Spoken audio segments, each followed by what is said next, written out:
Hello, and welcome to Guelph-Wellington's first Oh, the Places You'll Go, hosted in collaboration with Central West Region Passport Agency, Developmental Services Ontario, Family Counseling and Support Services of Guelph-Wellington, Upper Grand District School Board, and Wellington Catholic District School Board.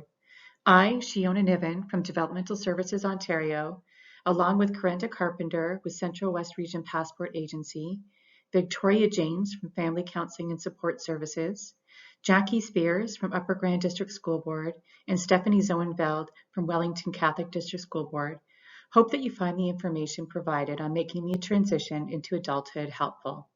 The information provided today is accurate as of February 2021 and may change. We hope you enjoy the presentation.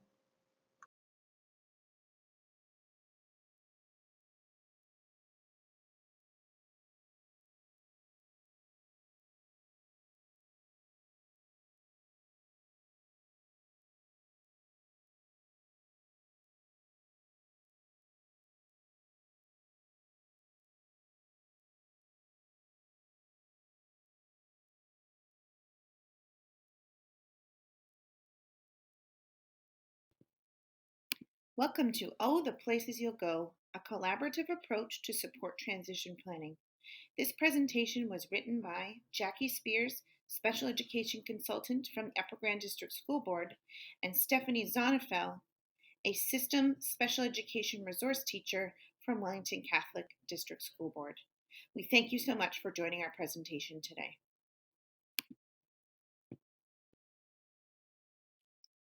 The objectives for today's presentation include learning what a transition plan is, learning how to collaborate to create a transition plan, including the role of the individual, the parent, the community, and the school. Lastly, we'll look at a calendar of full life and consider the changes that will need to be made to your calendar once school is no longer happening during the day.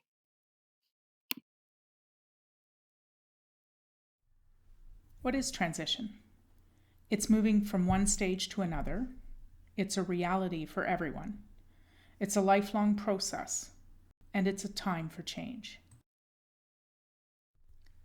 The Ontario government provides direction in terms of transition planning. From the Ministry of Community and Social Services, we understand that developing and sustaining the potential of all individuals to make greater contributions to community life through employment, greater community participation, and other meaningful activities are integral to transition planning. From the Ministry of Education, we understand that effective transition planning is important, that individualized transition plans that reflect a student's strengths and needs provide the foundation for successful transitional experiences that support the building of student resiliency. Articulating student transition needs can also be a valuable component of developing an individual student profile.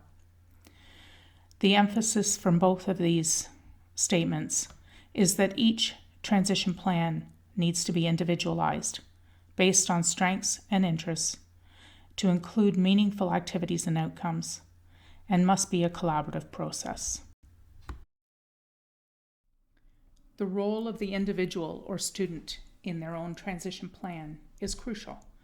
Whenever possible, the student is encouraged to participate in the planning of their transition to adult life.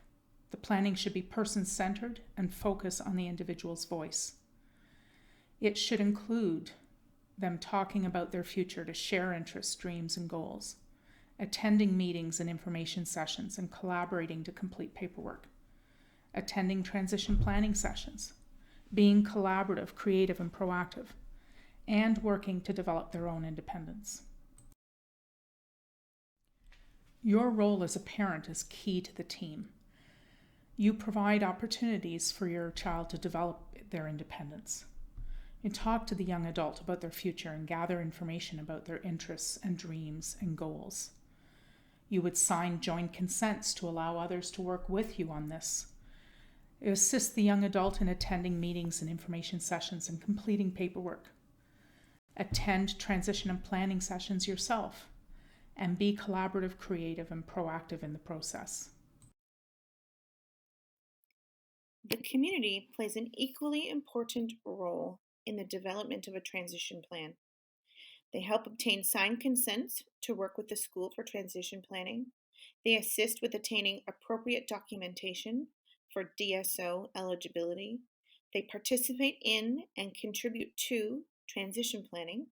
They inform families of services and supports, and they assist with appropriate referrals to programs.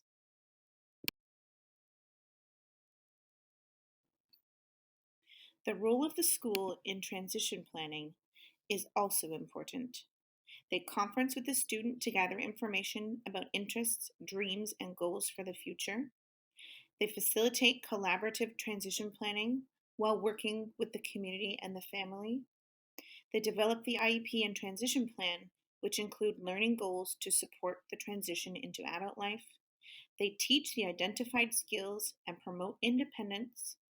They obtain signed consents to work with the community partners for transition planning, and they inform families of services and supports available. The transition plan is a part of the student's individual education plan, or IEP. It identifies goals for community participation, further education, and community living. The goals reflect actual opportunities and resources that are likely to be available after the student leaves school. They are achievable by the student when given appropriate and available supports. They define actions that are necessary year to year to help the student achieve his or her goals. And they clarify roles and responsibilities of the student, family, and others in carrying out these actions. What is the transition planning trajectory? Prior to age 16, we do discuss transition plans. We talk about short and long-term goal setting and pathway planning. But by age 16, it's time to really start to discuss the transition to adulthood. Developmental Services Ontario packages will be sent home to families. Integrated transition planning continues. We involve community partners and the family in discussion around short and long-term goal setting, with a focus on program development that includes action plans to support targeted skill development. It's time to put our energy into the specific goals that will help take the student from a school environment to an adult environment. Age 17 and 18, there's a continued review of transition goals to ensure targeted programming. We do a check-in regarding status of DSO application, and we encourage the involvement of community supports in the transition planning. Between the ages of 18 and 21, when your child is in their last few years of high school, there's a continued review of transition goals to ensure targeted programming. Long-term goals become short-term goals. We begin to do a transfer of responsibility to the family and community supports. Again, what is transition planning? Transition planning should start early, be ongoing, actively involve the student, promote independence and self-advocacy, be collaborative and interactive, be goal-oriented, be creative and dynamic. It should not be a surprise. It shouldn't be one size fits all. It should not be restrictive, and it certainly shouldn't wait till the last minute. Really, this should be discussed annually and should start as early as possible. It is important when planning for a transition to consider the many areas of a youth's life and what is possible and what skills are necessary to be successful. While the individual is still in school, the school programming can address some of the learning needs to prepare them for their journey towards adulthood. Examples include providing volunteering opportunities in an area of interest, teaching specific skills to independently follow a visual sequence to complete a task or job, creating a budget with funds for independent living, cooking using Canada's Food Guide for Healthy Living, or riding public transit. It will also be important for you to consider at home what skills are required for a student or child to be successful.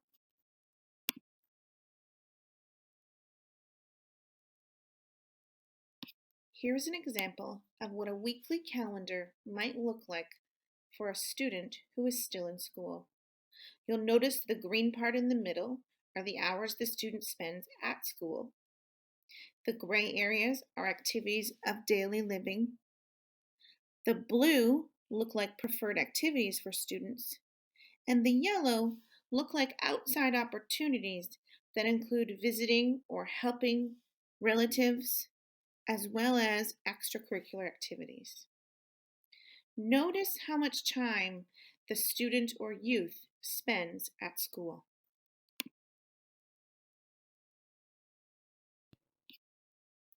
Now you'll notice this calendar is the same as the previous one, with the hours the student would have spent at school having been removed.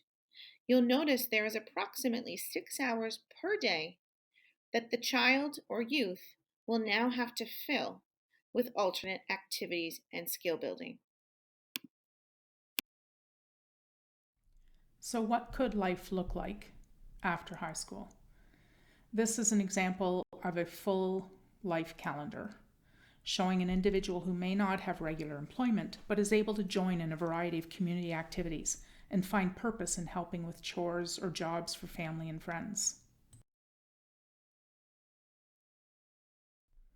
Here's an example of a calendar of full life for an individual who may hold part-time employment and fill their time with other community activities for leisure and socialization.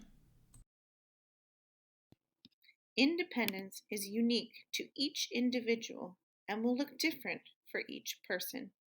Here are some examples of how parents defined independence and incorporated the skills into their day. Independence means to be making more choices and decisions, to do more everyday things on their own, to not be as dependent on me or others, or to be living their own life, not just a participant in my life.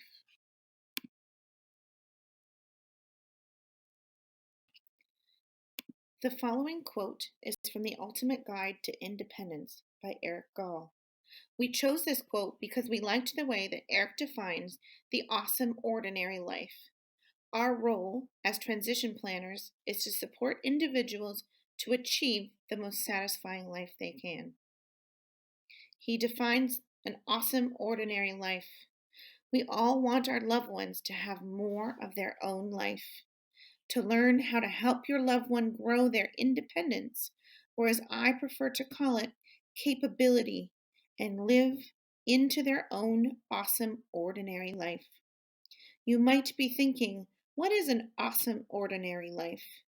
It is simply enjoying the everyday, ordinary experiences, choices, routines, relationships, and lifestyle that the rest of society enjoys. When we support our loved ones to grow their capability, we are helping them to live into their awesome, ordinary life.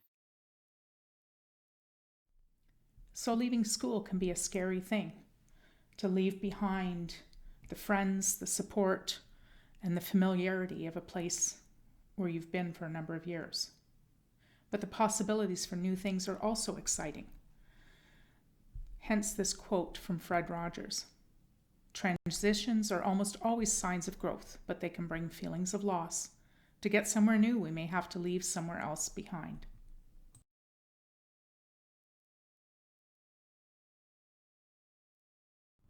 Hopefully you found this information useful. If you have any other questions regarding the school's role in transition planning for your child, please contact the special education resource teacher at your child's school.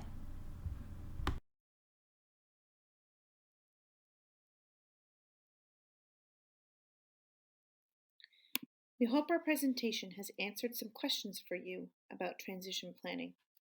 We now hand it over to Shiona to expand on the role of Developmental Services Ontario, or DSO.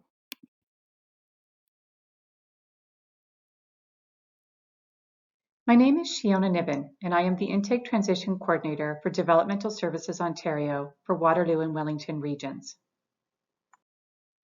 In my role as Transition Coordinator, I can determine eligibility for youths as young as 16 who may have a developmental disability.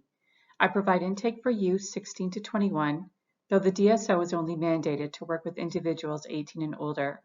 And I provide transition supports, such as presenting and providing resources. The DSO is the central point of access for adults with developmental disabilities who may require ministry-funded programs and services either now or in the future. It is voluntary, so if an individual is not interested, they do not need to apply. However, if they wish to receive passport funding or other services, they need to go through the intake and adult application process. You can connect with the DSO in a few ways. You can connect directly, and we will send an intake package. If your child is in school and in special education, they will likely receive a package home via the school after they turn 16. Or if you're connected with Access Information Referrals, AIR, you will receive a letter home once you turn 16 to remind you to connect with the DSO. AIR can help with connecting to the DSO if needed. And soon, you will be able to apply for the DSO via our website. However, this is not in place just yet. I work very closely with both school boards and AIR to help individuals connect to the DSO. Every person wishing to connect with the DSO must provide contact information, which is captured on our referral form. They must provide proof of age and residency. Usually the person's health card and birth certificate are the two easiest pieces to use.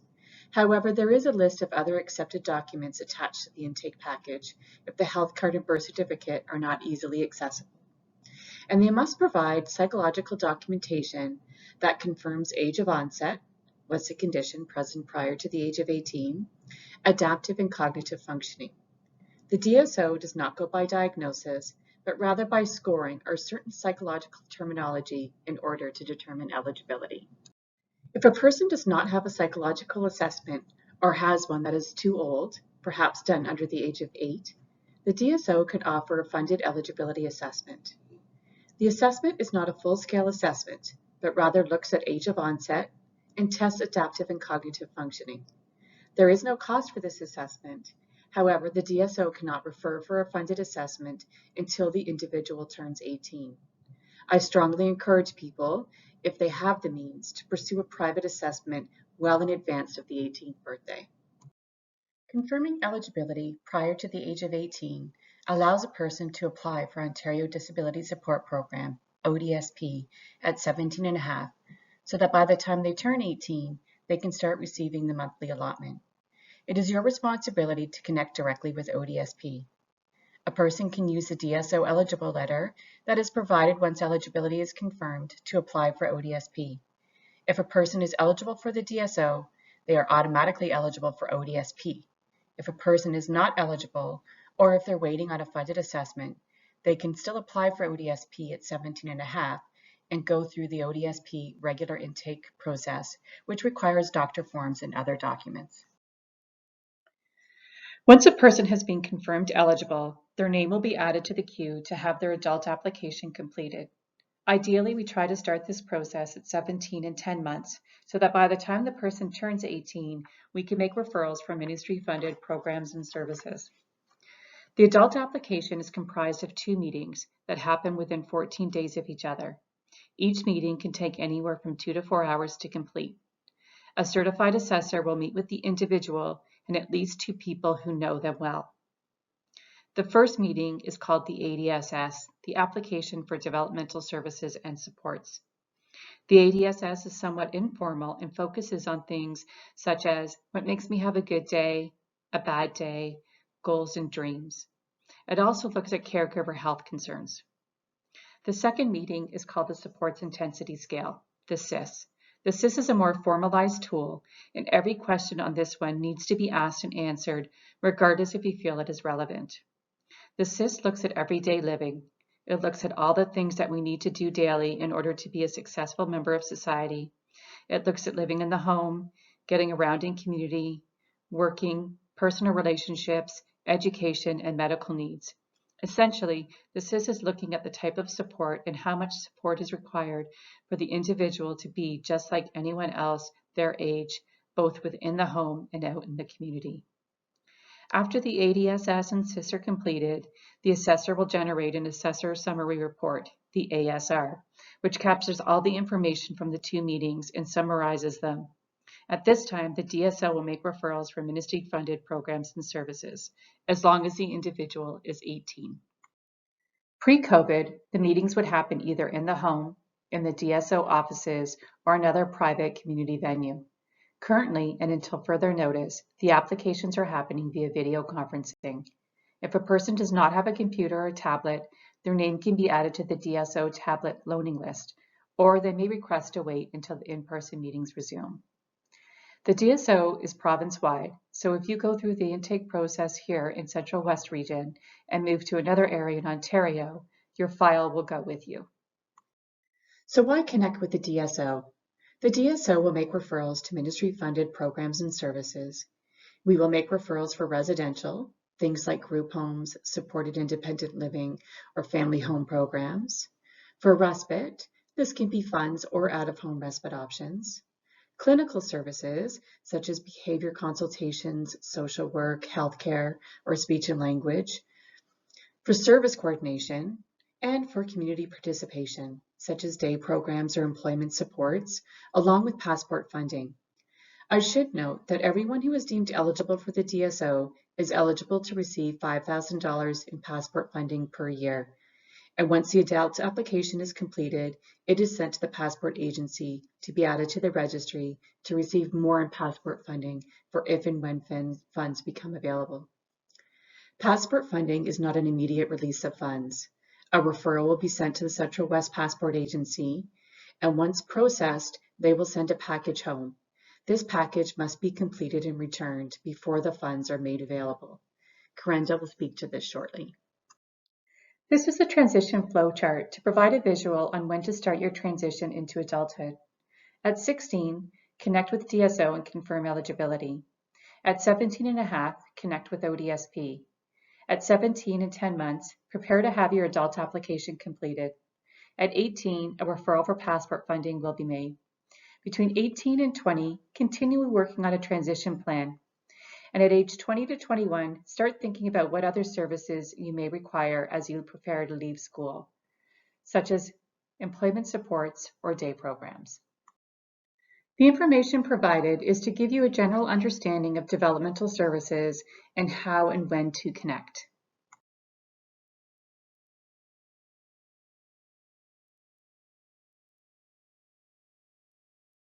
We now pass it on to Karenda to tell us a little bit about passport funding.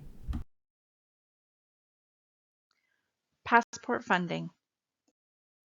What is passport funding? Passport funding is a financial reimbursement program that helps adults 18 plus with a developmental disability be involved in their communities and live as independently as possible by providing funding for community participation services and supports, activities of daily living, and person-directed planning. The program also provides funding for caregiver respite, services and supports for primary caregivers of an adult with a developmental disability. Developmental Services Ontario manages the application process for all provincially funded developmental services and supports for adults with a developmental disability in Ontario, including passport funding. Who is eligible for passport funding? Any adult 18 plus who is DSO eligible, including young adults who are 18 years of age and still in school, may apply for passport funding. Access to funding under the program is subject to available resources and is released based on priority, but every DSO eligible adult with a developmental disability, including youth turning 18 and transitioning into adult services, will receive at least $5,000 a year in direct funding through the passport program. It is good to note that although they are eligible at 18 years of age, the funding becomes effective once the passport recipient receives their passport funding approval package. This might not occur right at 18, and it might take a few weeks for the package to be prepared, but recipients will receive it in the mail, and it becomes eligible and available based on the effective date in the package. How to apply for passport funding. Individuals or families can contact the Developmental Services Ontario or DSO office in their region to apply for passport funding. Once an individual's eligibility has been confirmed, their information will be transferred to the local passport agency to initially access $5,000 in passport funds. Once they have completed the DSO application package, that information will be transferred to the local passport agency to map the individual for their full allocation of funds. They will then be added to the registry for such, while still receiving $5,000 annually. The key goals of passport funding: foster independence by building on individuals' abilities and developing community participation, social and daily living skills. Increase opportunities for participation in the community with supports that respect personal choice and decision-making and help people achieve their goals. Promote social inclusion and broaden social relationships through the use of community resources and services available to everyone in the community. Helping young people make the transition from school to life as an adult in the community. Support families and caregivers of an adult with a developmental disability so they can continue their supportive role. What does passport funding cover? Community participation, activities of daily living, caregiver respite, person-directed planning, administration, and currently the temporary changes to eligible expenses due to COVID-19. Who to connect with if you have questions about passport funding. You can connect with Corinda Carpenter, the Passport Community Developer, by email at kcarpenter@clgw.ca or by calling 226-314-1126 or finding her on Facebook at Passport Wellington Dufferin.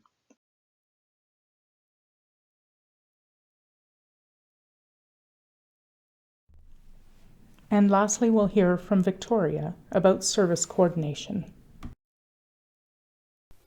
Hello, my name is Victoria Janes, and I'm a Developmental Service Coordinator. I will be speaking to you today about service coordination, what it is, how we can help you, and how you can connect with our services. Who we are. Service coordination is a program offered by Family Counseling and Support Services for Guelph-Wellington for individuals with developmental disabilities. Service coordination is a ministry-funded service. The funding comes from the Ministry of Children, Community, and Social Services. What do we do? Service coordinators provide information to families and individuals about developmental services and resources in the Guelph and Wellington communities. Service coordinators can support families and individuals to make referrals to clinical supports within the community. Examples of this would be behavior supports, dual diagnosis supports, addiction supports, or housing supports. Service coordinators can support families and individuals to organize and facilitate meetings with community partners and service providers. Service coordinators offer assistance to families to help plan for the transition into the adult system. We can help with DSO applications, ODSP applications, and take part in goal planning. Do you need service coordination? If you're unsure if you or your family member would benefit from service coordination, ask yourself these questions.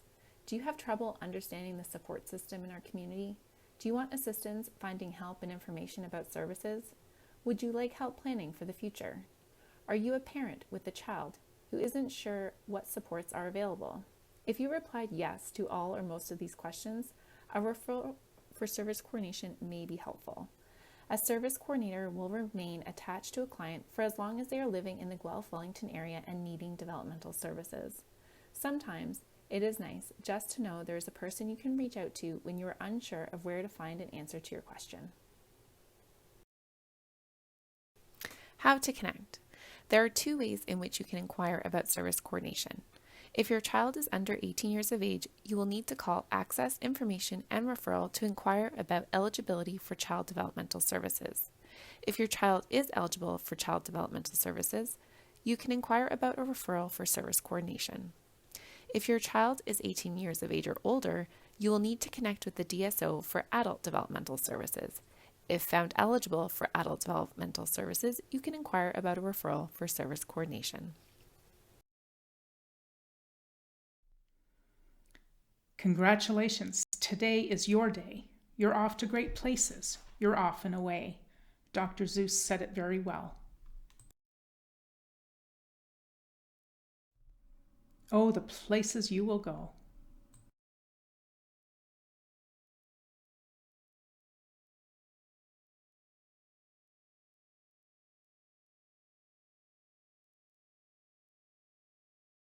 Thank you for tuning in with us today. Remember, we are all here to assist you in making the transition into adulthood. Please feel free to reach out if you have any further questions or should you require any further information. We would love if you could take a few minutes to complete the survey below to help us better serve you in the future.